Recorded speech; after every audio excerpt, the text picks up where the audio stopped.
importar cómo yo hable, el Espíritu Santo te hable claro y fuerte a ti esta mañana. ¿De acuerdo? Por favor, cierren sus ojos y pídanle al Señor que les permita escuchar el tema con la claridad que el Espíritu Santo quiere hablar hoy.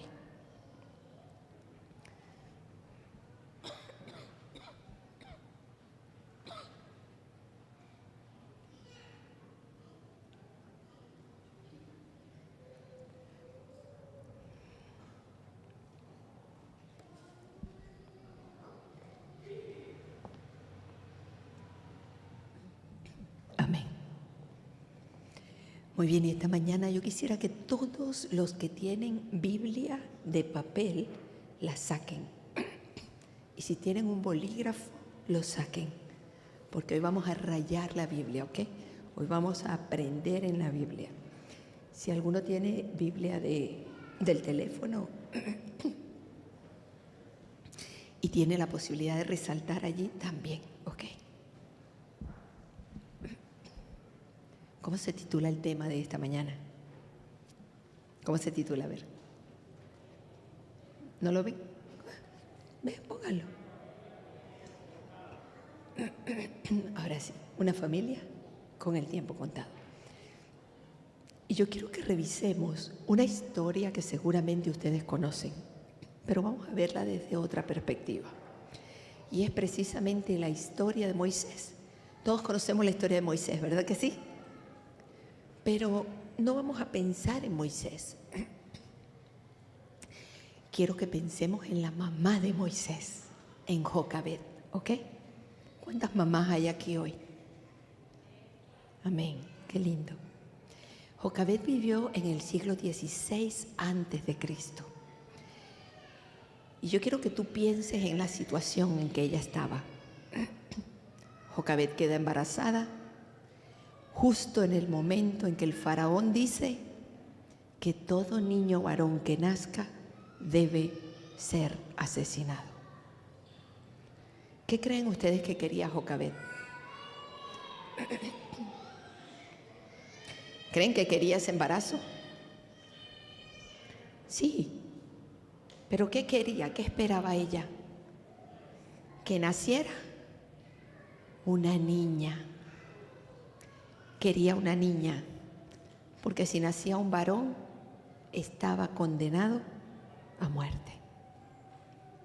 Dice la historia,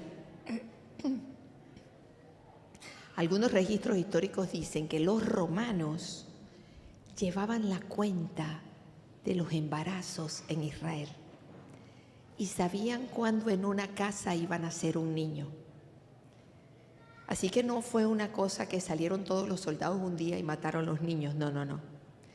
Ellos veían cuando una mujer estaba embarazada y entonces calculaban la edad, el tiempo del nacimiento, y cuando ya iban a nacer, iban a la casa y si el niño era varón, lo mataban. ¿Y por qué no se dieron cuenta de Jocabed? Dicen los registros históricos, no bíblicos, históricos, que Moisés nació prematuro. Por eso no se dieron cuenta que había nacido. Y no pudieron ir en el tiempo del nacimiento a matarlo. Así que Moisés fue escondido ¿cuánto tiempo? 3 meses. Pero usted sabe que esconder un niño pequeño es tan fácil como pasar un contrabando de gallos a las 5 de la mañana. No se puede. Y sin embargo, Jocabed logró esconderlo 3 meses. Y luego a los 3 meses, ¿se acuerdan lo que hizo, verdad? ¿Qué hizo? Preparó una canasta. Y esta es la primera lección de hoy. Si tú quieres que tus hijos sean salvos, tienes que tomar preparaciones. Jocabed preparó la canasta, no agarró la primera canasta que encontró, ¿verdad que no? Preparó la canasta, la calafateó para tratar de que eso no le entrara agua. Y luego se fue al río ¿Y qué le dijo Jocabed a su hija, a María? ¿Qué le dijo? Que mirara al bebé. Segunda lección. Todos tus hijos son importantes. ¿Escuchaste? Todos tus hijos son importantes. Y todos pueden ayudar a la salvación de la familia. Por eso es fundamental que a tus hijos, sin importar cuán chiquititos sean, le des responsabilidades en casa, para que ellos vayan aprendiendo que son parte de un equipo, que son importantes. Y aquí en la iglesia también hay que darles responsabilidades a los niños, hay que involucrarlos para que ellos sientan que son parte de un equipo. Y lo tercero que hizo Jocabed con esa canasta fue que la colocó ¿dónde? Siempre decimos en el río, pero a mí me gusta pensar que la colocó en manos de Dios, porque solo colocarla en el río no iba a dar el mismo resultado, ¿verdad que no? No iba a dar el mismo. Y ahí viene la otra pregunta. ¿En manos de quién estás colocando a tus hijos?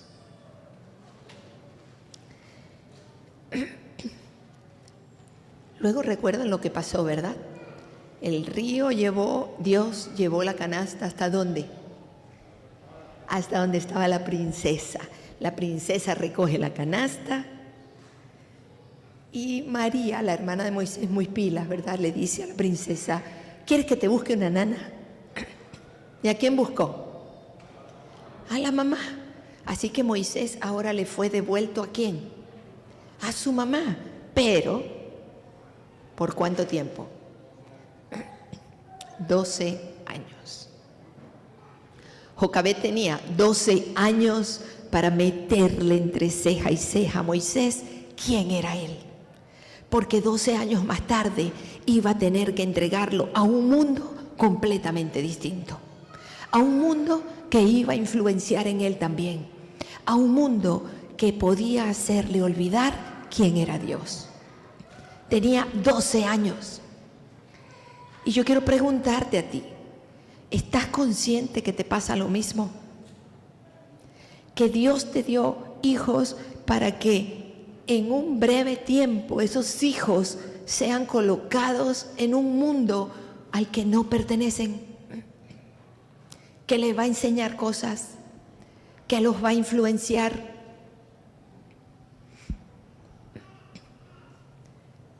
$12 años para que le metas entre ceja y ceja quiénes son, de manera que no digas a los 15 se me fue de la iglesia. ¿Y qué significa eso? Significa que Jocabed cambió sus prioridades. Cambió sus prioridades. ¿Tú crees que a Jocabed le importaba si la piñata era de Mickey y combinaba con la torta en cada cumpleaños? No, no le importaba. ¿Sabes por qué no le importaba? Porque cada cumpleaños de Moisés no era un motivo de celebración para ella, era un año menos para tener a su hijo. ¿Habías pensado eso? Un año menos. Mientras él crecía, ella sentía que se acercaba el momento en que no lo tendría otra vez. Eso se siente mal, ¿verdad que sí? ¿Habías pensado en Jocabed de esa manera? En este momento yo te pregunto, ¿qué harías tú si supieras que tu familia también tiene poco tiempo? ¿Qué harías? ¿Cambiarían tus prioridades? Hay cosas que haces ahorita que ya no harías más. Hay cosas que no haces que empezarías a hacer. ¿Qué pasaría si supieras que tu familia tiene el tiempo contado? Porque esta mañana Dios ha venido a Memphis para decirte lo que está ocurriendo, lo que va a ocurrir y para que tengas claro cuán contado está tu tiempo. Apocalipsis 11:1, quiero que alguien me lea eso con voz fuerte. Alguien que me lo lea.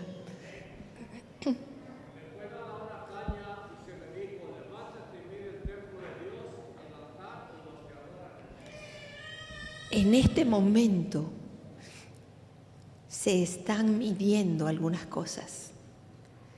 Y ahí dice cuáles. ¿Qué está midiendo Dios en este momento? Dice que está midiendo el templo. ¿Qué más está midiendo? Nuestra adoración. ¿Y qué más está midiendo? Cuando uno dice los que adoran, es un gentío, ¿verdad? Es mejor decir a mí. A mí. Dios me está midiendo hoy. Quiero que lo digas.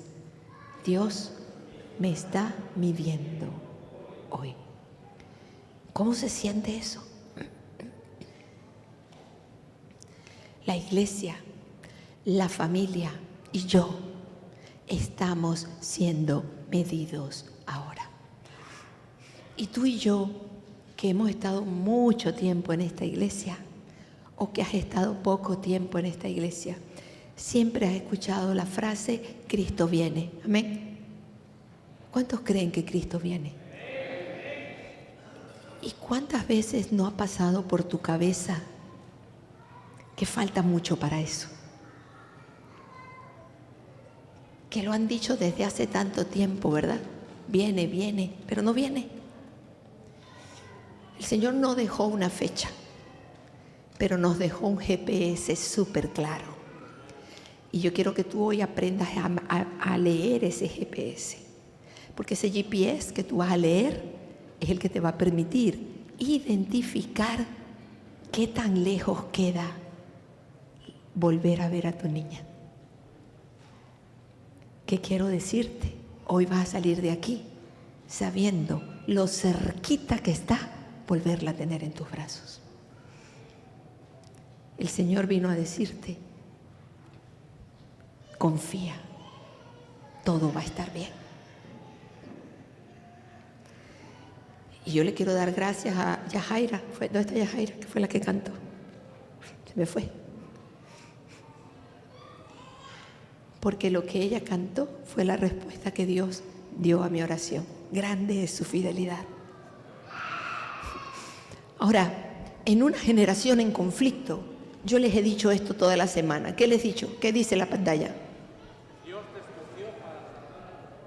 Pero dígalo para usted. Oiga, pero la que está ronca soy yo, porque yo no los escucho a ustedes. Díganlo con ganas. Dios me escogió para salvar a mi familia. Dilo.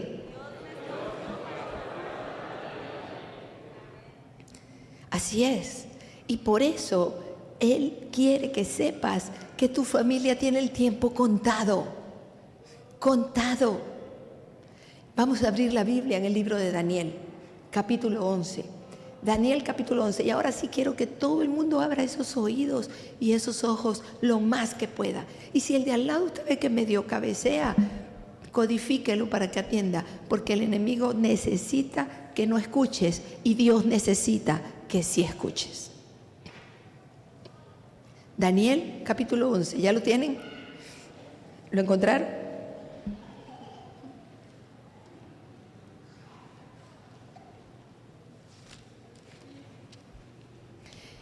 En las Biblias, cuando vemos los capítulos, arriba hay un título chiquitito. ¿Qué dice el título chiquitito de Daniel 11?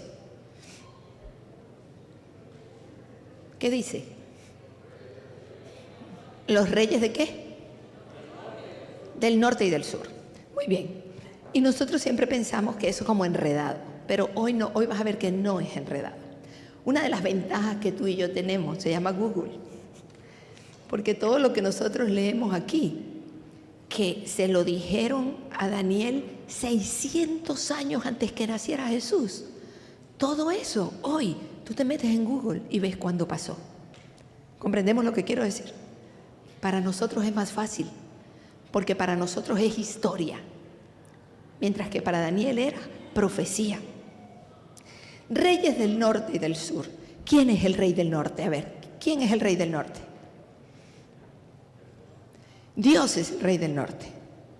Dile al de al lado, Dios es el rey del norte, para no se te olvide. Dios es el rey del norte. ¿Cómo yo sé eso? Acuérdense cuando Satanás dijo, yo voy a ocupar su trono, subiré al norte.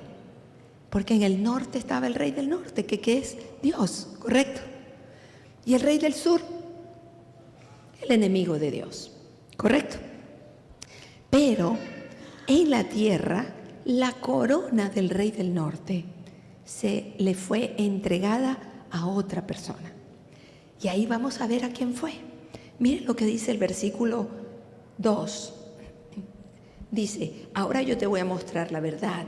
Van a haber 3 reyes en Persia. Quiero que piensen que cuando se lo dijeron a Daniel, eso ni se veía venir. Sin embargo, cuando tú te vas a Google ahorita y dices, ¿cuántos reyes hubo en Persia? 3. ¿Se cumplió o no se cumplió? Se marca allí, este versículo ya se cumplió. Márcalo. Luego avanzamos, versículo 3, perdón. Dice, se levantará un rey como valiente, que va a dominar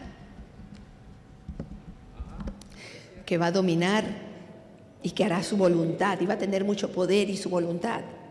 Cuando usted se mete a la historia, usted se da cuenta que después de esos 3 reyes de Persia, sí vino un tipo que era bárbaro, se llamaba Alejandro Magno y era el emperador de Grecia. Así que versículo 4, márquelo, ya se cumplió.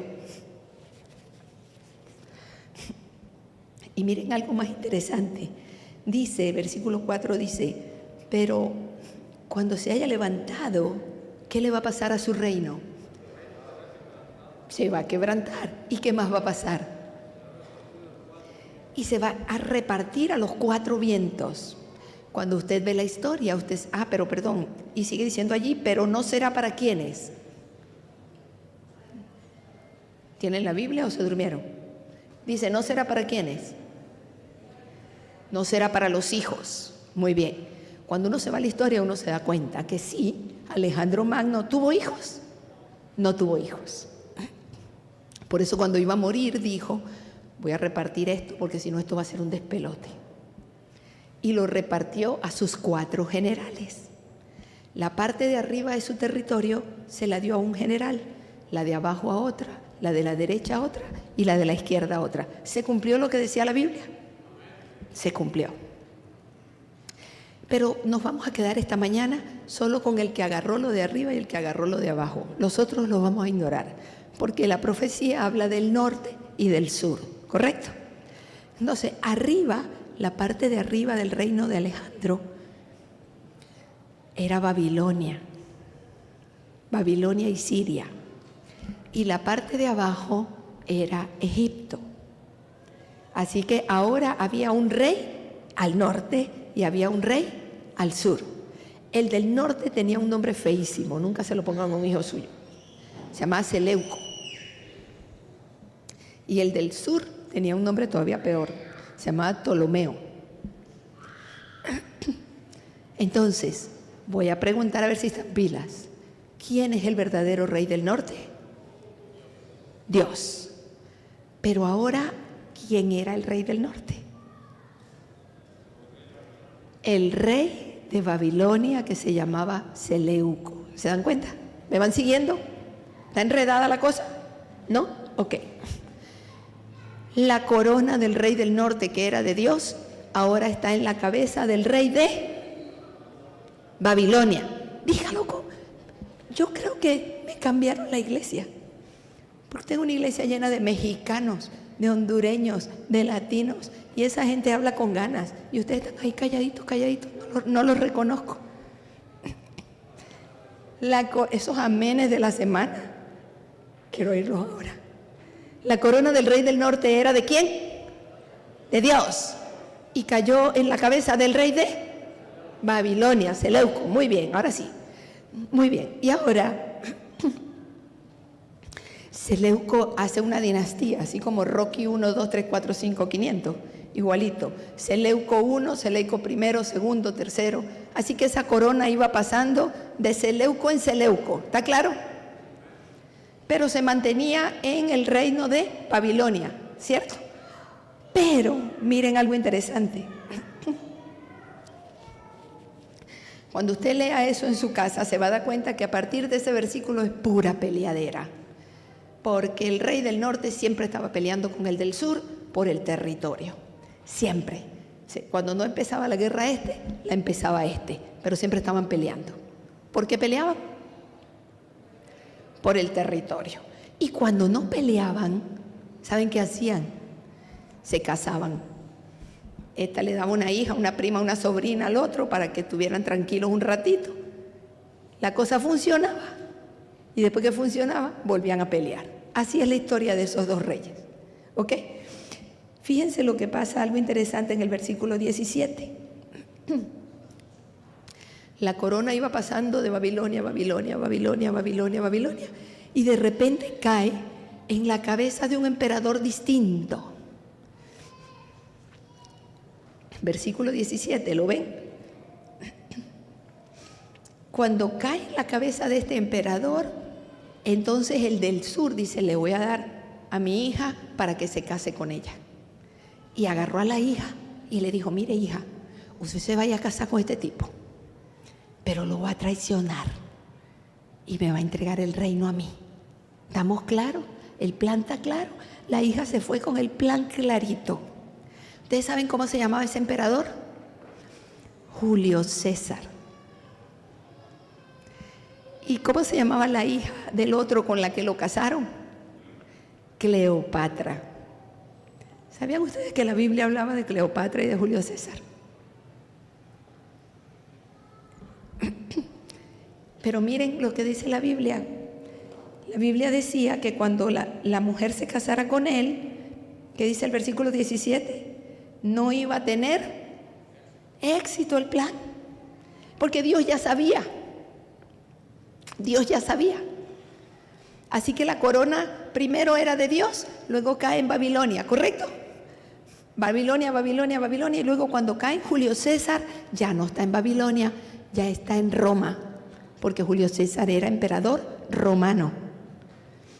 Cleopatra se casa con él, pero se enamoró.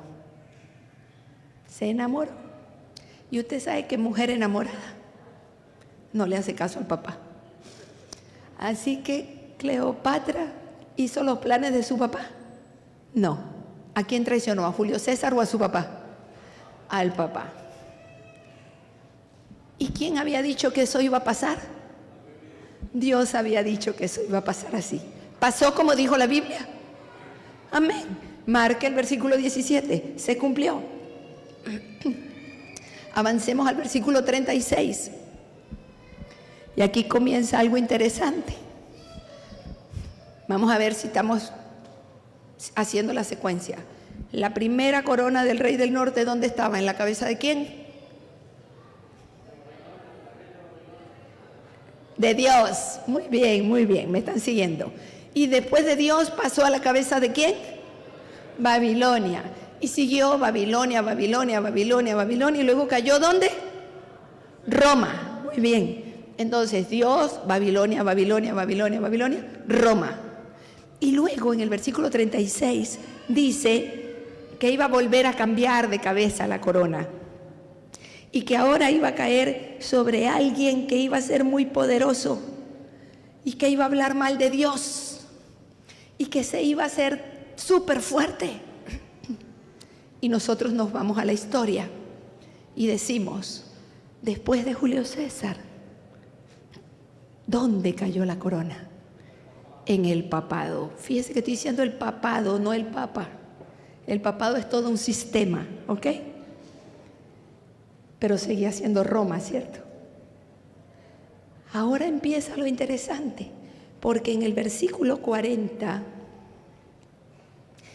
dice que ese rey iba a pelear con el otro, lo cual no era ninguna novedad, pero esta vez este rey iba a perder. Y yo te pregunto, ¿hubo algún momento en que el papado perdió alguna disputa contra alguien y terminó preso? ¿Hubo? ¿Cuándo fue eso? Con la Revolución Francesa.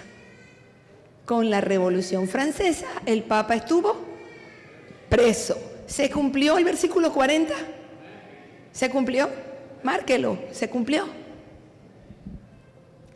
Y luego el versículo 41 dice, entrará en la tierra gloriosa y muchas provincias caerán, pero escaparán ¿quiénes? Léanlo, ¿quiénes? Edom, Moab y Amón. Y uno dice, ¿y esa gente quién es? ¿Quién es Edom? ¿Quién es Moab? ¿Quién es Amón? Edom era el otro nombre de Esaú, el hermano de Jacob, ¿se acuerdan? Era el otro nombre de Esaú, Edom. Y Moab y Amón fueron los hijos que tuvo Lot con sus hijas, porque las hijas de Lot, al igual que las muchachas de ahora, creen que se les va a ir un tren no sé para dónde y se apuran en casarse. Entonces las hijas de Lot tuvieron hijos con su papá, y esos hijos se llamaban Moab y Amón. Pregunto, ¿Edom, Moab y Amón eran parte del pueblo de Dios?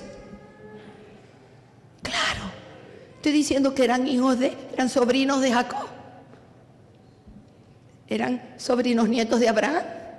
Eran parte del pueblo de Dios. Pero se portaban bien. Entonces era la parte del pueblo de Dios que no estaba haciéndole caso a lo que Dios había dicho. ¿Se dan cuenta? Así que en esta época, Edom, Moab y Amón representa a todos los que nos llamamos cristianos protestantes, que no estamos haciendo las cosas como Dios dijo. ¿Entendemos? Porque uno siempre que le dicen eso, uno empieza a pensar que si en los pentecostales, que si en los testigos de Jehová, que si... No. Si tú que conoces al Señor y eres parte de su pueblo, no estás haciendo lo que Dios espera de ti, tú estás dentro de Edom, de Moab y de Amón. ¿Entendimos? Pero a nivel grupal podemos decir que el Edom representa al mundo protestante que abandonó los principios de la Biblia para unirse con principios tradicionales. ¿Ustedes creen que eso pasó? ¿Que eso es posible, que el catolicismo y el protestantismo se unan? ¿Ustedes creen?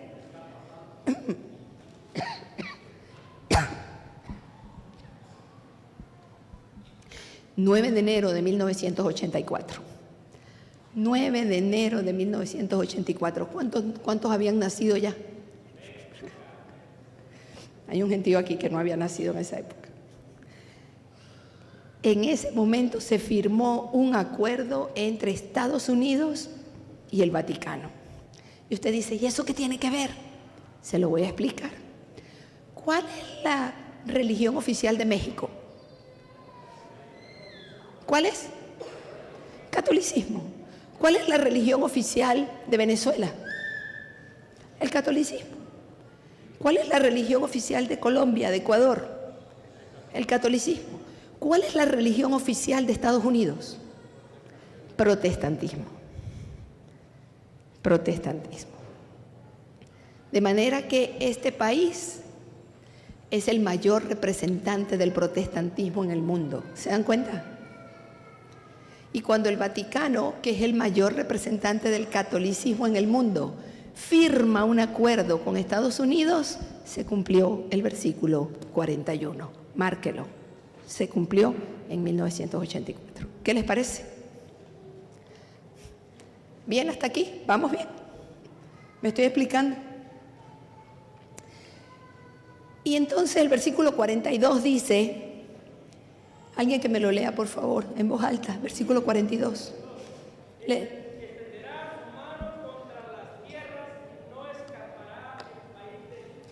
Y uno dice, espérate, porque primero dijo que el papado se pondría la corona y se la puso.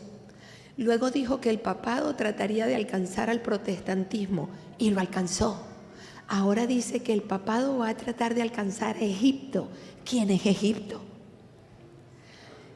Egipto, ¿se acuerdan Egipto cuando Moisés sacó al pueblo?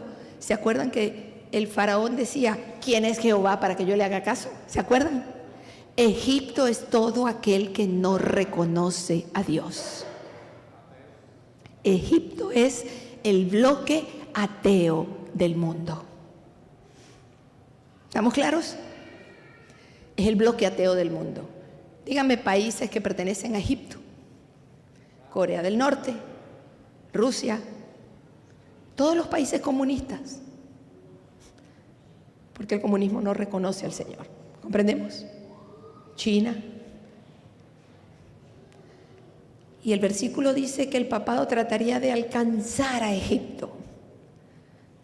1991, gracias al papado, se establecen relaciones diplomáticas entre Estados Unidos y Cuba. 2015, ya estamos más cerca, ¿no? Se restablecen las relaciones entre Estados Unidos y Cuba formalmente. ¿Alcanzó el papado a Egipto?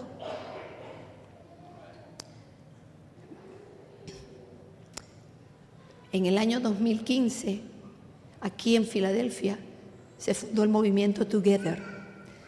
Y el Papa se reunió con los representantes de la zona cero. Vete a internet, búscalo para que veas que no estoy inventando. Se reunió con los representantes de la zona cero. La iglesia y el Estado fortalecieron por primera vez una conexión. El Papa por primera vez habla en el hemiciclo del gobierno norteamericano. El versículo 42 comenzó su cumplimiento. ¿Se dan cuenta? Y luego, el 4 de febrero del 2019, más cerca todavía, se creó el Día de la Fraternidad Humana. ¿Se acuerdan cuando el COVID? ¿Se acuerdan que el Papa habló al mundo y dijo, es tiempo de que la crisis sea la plataforma para la unidad global? ¿Se acuerdan?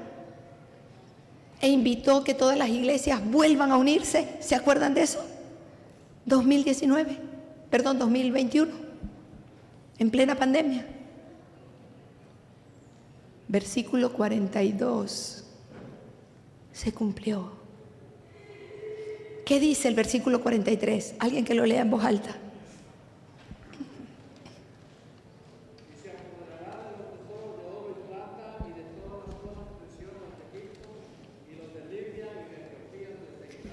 Entonces, ya puso la mano en el protestantismo, ya puso la mano en parte del bloque de Egipto y ahora dice que los de Libia y los de Etiopía lo van a seguir. ¿Y esos quiénes son? Los de Libia y Etiopía son las comunidades árabes y las religiones orientales. Así que yo quiero que escuches esto, escúchalo. Porque cuando el Papa pueda realizar una visita a China y pueda oficiar una misa con el permiso del gobierno como tal, formalmente, apaga la luz, la historia se acabó. ¿Escuchaste?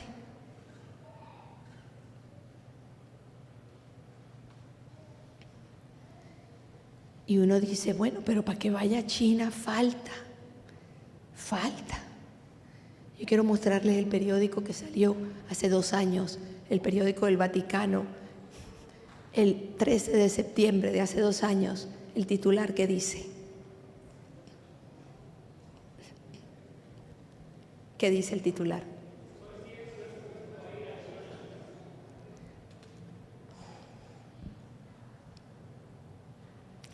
Se va a cumplir lo que dice la Biblia. Se va a cumplir. Y yo te voy a decir que viene ahora. Porque si tú tomas este capítulo bíblico como un GPS, quiero decirte que hoy, 12 y 16 del mediodía, hoy 7 de septiembre de 2024, estamos viviendo el versículo 43 de Daniel 11. Y lo que va a pasar ahora, de acuerdo a lo que dice el versículo, miren qué dice el 44. ¿Qué dice el 44? Pero noticias del oriente y del norte lo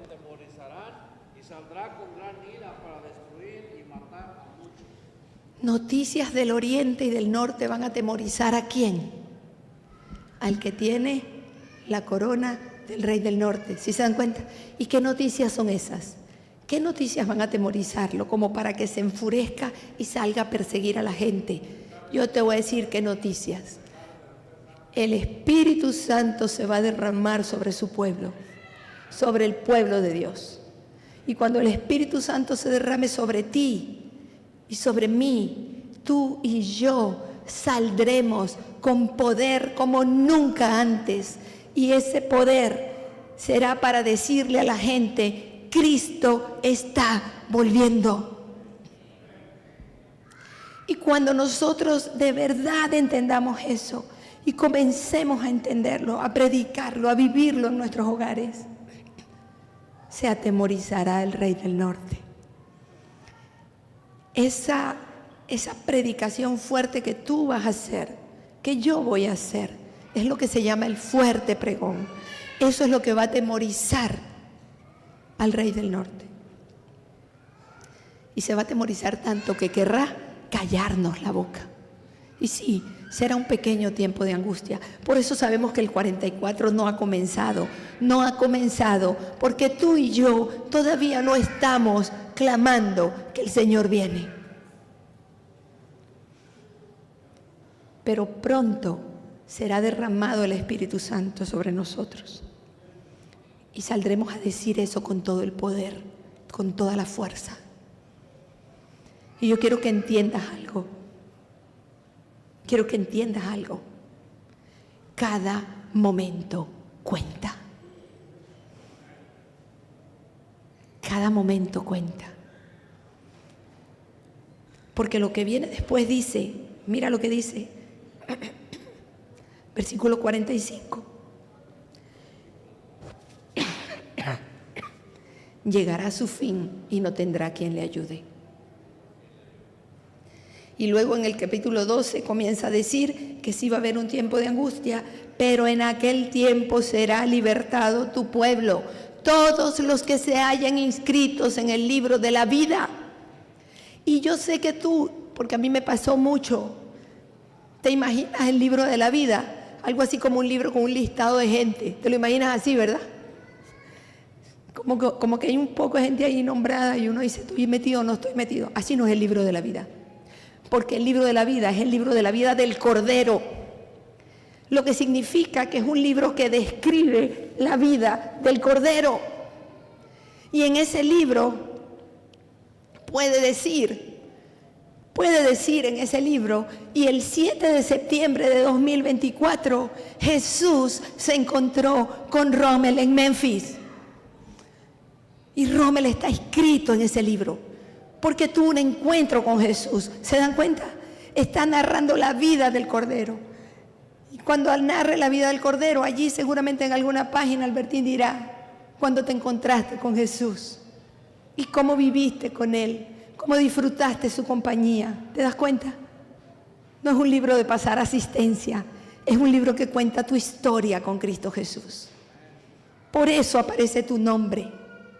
Por eso aparece tu nombre allí, porque te encontraste con Él en determinado momento. Y lo que Dios quiere es que a medida que pasan las páginas, esa historia tuya con Él sea tan hermosa que tenga que continuarse en la eternidad.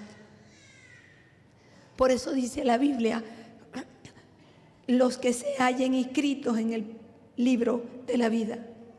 Y el versículo 3 de Daniel 12 dice, los entendidos resplandecerán como el resplandor del firmamento, y los que enseñan la justicia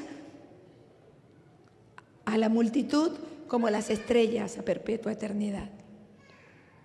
Esta semana tú entendiste lo importante que es salvar a tu familia. Y yo quiero decirte que cada uno de esos 22 niños que pasaron aquí adelante, que los vi, los conté esta mañana, cada uno de esos niños son los Moisés que tú estás preparando para nuestra liberación. Tus hijos serán nuestros libertadores. Tus hijos aprenden en el club de conquistadores lo que necesitan para poder avanzar en la persecución. Por eso no puedes descuidar el asunto. ¿Cuántos versículos? Si estamos en el 43, ¿cuántos versículos faltan para que se acabe el capítulo? Dímelo. ¿Cuántos? Díganlo duro. 2. ¿Sabes qué significa eso? Estamos a 2 versículos de ver venir a Jesús. 2 versículos. Y depende de nosotros el tiempo que eso dure. Depende de nosotros. El derramamiento del Espíritu Santo no es para esperarlo, es para provocarlo. No es para sentarme en la iglesia, algún día va a venir el Espíritu Santo. No, porque las profecías, en el que no conoce, la profecía lo arropa, lo sorprende. Pero en el que conoce a Jesús, el que conoce a Jesús cumple la profecía. ¿Quieres que el Espíritu Santo se derrame? Deja de esperarlo, provócalo.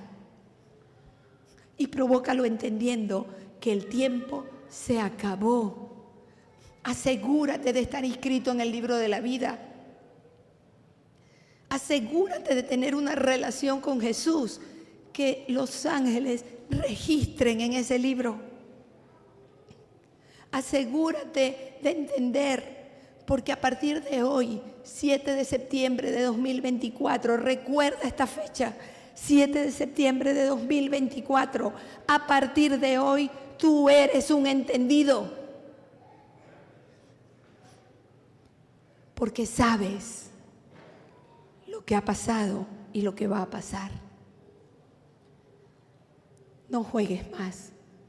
El Señor está volviendo y el Señor quiere llevarte a casa. Así como Jocabed entendió la importancia de esos 12 años, el Señor quiere que entiendas la importancia de este año. La importancia para tu vida y para tu familia. Y ciertamente no sabemos la fecha, pero lo que dice Salmo 25:14 a mí me gusta. Salmo 25:14 dice: la comunión íntima de Jehová es con los que le temen, y a ellos hará conocer su pacto. ¿Temes al Señor? ¿Tú temes al Señor? Entonces ten una comunión íntima con Él y Él te hará conocer las fechas y los momentos. Por eso el Señor dice: bienaventurados los que duermen en el Señor, porque el tiempo será acortado. Ustedes tienen el privilegio de que esa beba ya está salva. Solo tienen que trabajar en ustedes para que la puedan volver a ver y ella los reciba como herencia para su reino. Qué Dios tan maravilloso que te dio la oportunidad de tener a alguien que te va a decir de nuevo: gracias por haber perseverado para reunirnos nuevamente. ¿Se dan cuenta? Qué Dios tan maravilloso. Por eso esta mañana yo quiero pedirte que tú en verdad comprendas que el tiempo se acabó. Ordena tus prioridades para salvar a tu familia. Ordena tus prioridades. Ya deja de mirar tonteras. Acuérdate lo que hablamos en la semana. Solo es fidelidad y respeto lo que Dios espera de ti. Y si tú tienes esa fidelidad y ese respeto, no habrá nada que te separe del amor de Dios. ¿Cuántos en esta mañana quieren decirle al Señor: yo quiero estar en el libro de la vida?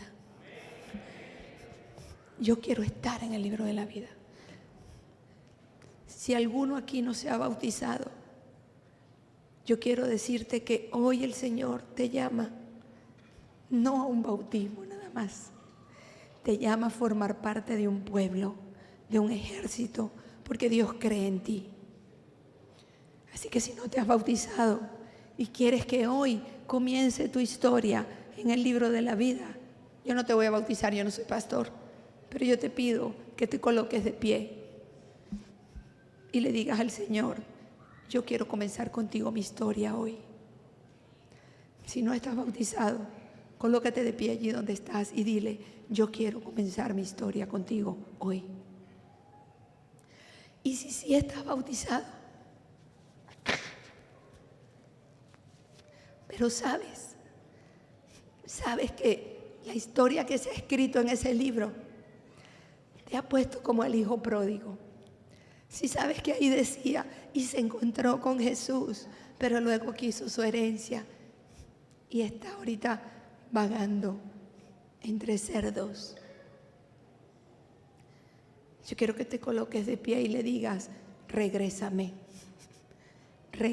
a tus pies, porque yo quiero ser parte de esta historia. Regrésame a tus pies. Amén, Dios te bendiga.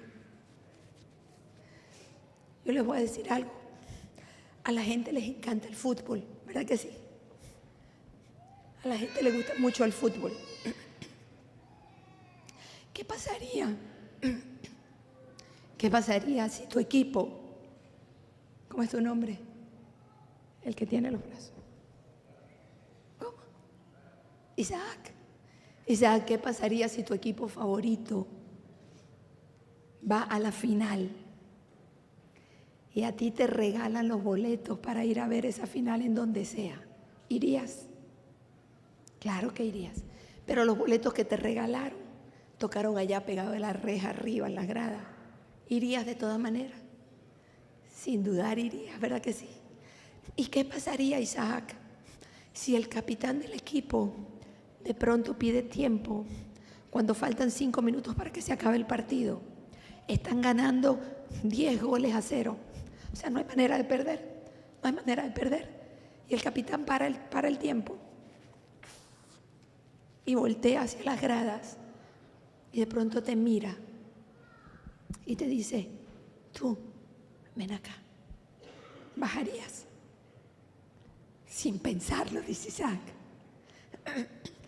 Y imagínate que el capitán del equipo te dice, siéntate aquí con los jugadores. Yo creo que Isaac saca ese teléfono y comienza a hacer 20,000 selfies, ¿verdad? Porque está entre los jugadores, ¿cierto? Pero más aún, Isaac, imagínate que el capitán dice, lo estoy pensando mejor. Se quita la camiseta y te dice, ¿quieres jugar? ¿Jugarías? ¿Quién jugaría si fuera Isaac? Hasta tú, ¿verdad? Jugaría. Son 5 minutos. O sea, ni que patees pésimo, van 10-0. Ni que patees pésimo, vas a perder. Y cuando suene el pito que diga que terminó el partido, ¿qué vas a decir, Isaac? Ganamos. ¿Sí o no? Ganamos. Porque jugaste con el equipo ganador, ¿cierto? Y los titulares dirán, Isaac jugó en el equipo ganador. No va a decir que fueron los últimos 5 minutos. No va a decir eso. Solo va a decir que ganaste. Estamos en el mundial, en la final del universo. Estamos jugando la final de este universo. Solo quedan 2 versículos y vamos ganando una cruz a 0. Y el capitán del equipo, Cristo Jesús, se ha quitado el manto de justicia y te ha dicho, Rommel, ¿quieres jugar? Póntelo. No hay manera de perder. Cuando la trompeta suene, tú dirás, ganamos. Ganamos. Porque a Daniel le tocó siglos. El partido le tocó jugar cuando el partido tenía siglos. Pero tú y yo nos toca jugar en los últimos 5 minutos. Y no hay manera de que perdamos. Por eso quiero decirte, ordena tus prioridades para salvar a tu familia. Y colócate de pie hoy si quieres decirle a Dios: yo juego en este partido, aunque me vaya la vida. Yo juego en este partido, porque no hay manera de perder. No hay manera de perder. El Señor sabe que vas a ganar este partido, porque Dios cree en ti. ¿Se acuerdan lo que dije el primer día? Dios no te trajo aquí. Tú viniste porque quisiste, pero Dios quiso usar esta semana para convertirlo en una bendición para tu vida. Todos los que se han colocado de pie son ahora parte del equipo. Son entendidos que van a resplandecer como la luz del firmamento. No se puede quedar nadie. Nadie. Si tu hijo no sabe correr, cárgalo. Pero a nadie dejamos atrás en este partido. Porque el Señor quiere reunirnos a todos para vivir felices por la eternidad. Vamos a orar. Bendito Padre, quiero darte las gracias por haber permitido que el mensaje se transmitiera. Quiero darte las gracias por los instrumentos que usas para ayudarnos, para sostenernos en momentos como este, para que no se detenga tu obra. Bendice, Señor, a cada uno, a todos los que están de pie. Bendice, Señor, a todos los que quieren resplandecer como la luz del firmamento, porque en el poco tiempo que falta queremos ser tu voz para que el mundo sepa que estás volviendo, y queremos ser salvos con nuestra familia, con nuestros hijos, con las personas que amamos, con las personas que son importantes para nosotros, pero también con aquellos que no conocemos y no te conocen. Levanta esta iglesia, Señor. Levántala con fuerza, con el poder de tu Espíritu, para que todos puedan predicar como familias de la eternidad, familias para la eternidad, y que podamos, Señor, un día abrazarnos y leer el libro de la vida y leer nuestras historias desde los ojos con los que tú la escribiste. Gracias por esta iglesia. Bendice a su pastor, a su esposa, a los líderes. Dale sabiduría, Señor. Dale fortaleza a los que necesitan consuelo. Y dale sobre todo conocimiento del tiempo en que vivimos, para que nuestras prioridades sean las correctas. Te lo agradezco en el nombre de Jesús. Amén. Así como están de pie, quiero que ustedes canten el himno tema. Que lo canten con todo el corazón. Y que se vayan al almuerzo sabiendo que Jesús cree en ustedes. Voy a pedirle a los que cantan, porque yo hoy no puedo, que vengan a cantar aquí, a dirigir el canto.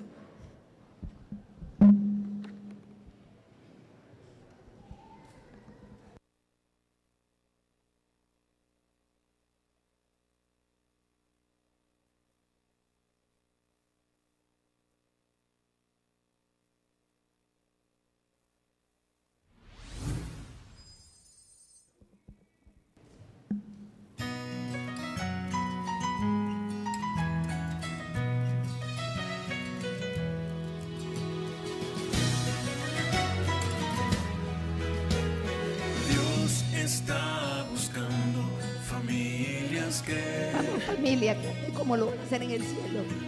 no teman, no duden y sean fieles a Él. que sean ejemplo para la sociedad, una luz en la oscuridad. Familias que enseñen a amar y a perdonar. Familias para la eternidad, familias que marchen sin vacilar, que anhelen vivir con Jesús en su hogar. Familias para la eternidad, que su única meta sea llegar a la patria celestial. Vamos a escuchar a los varones ahora. Solo los hombres, ¿ok?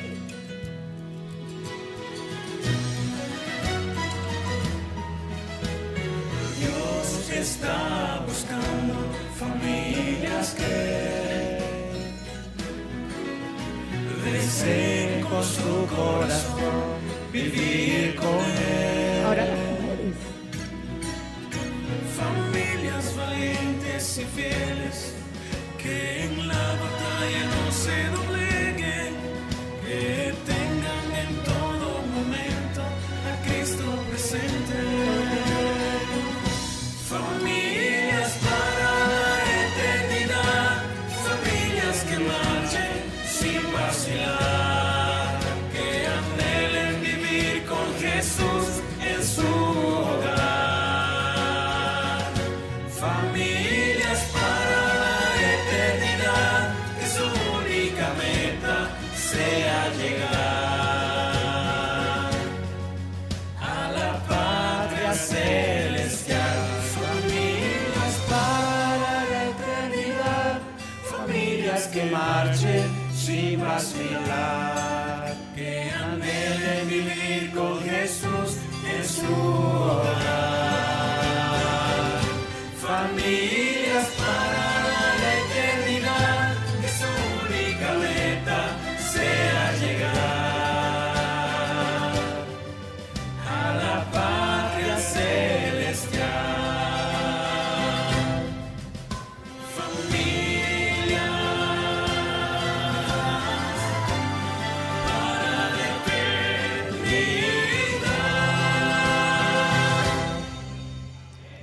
Amén. Que el Señor nos acompañe hoy, mañana y siempre. ¿Ok? Vamos a cerrar los ojos para orar por el almuerzo que todos tienen, que tendremos juntos como familia. Señor, gracias por el alimento que nos vas a dar y por el alimento espiritual que ya nos diste. Bendícelo, por favor, y permite que podamos ahora digerirlo, practicarlo y que nutra nuestro espíritu, así como la comida que nos proporciona.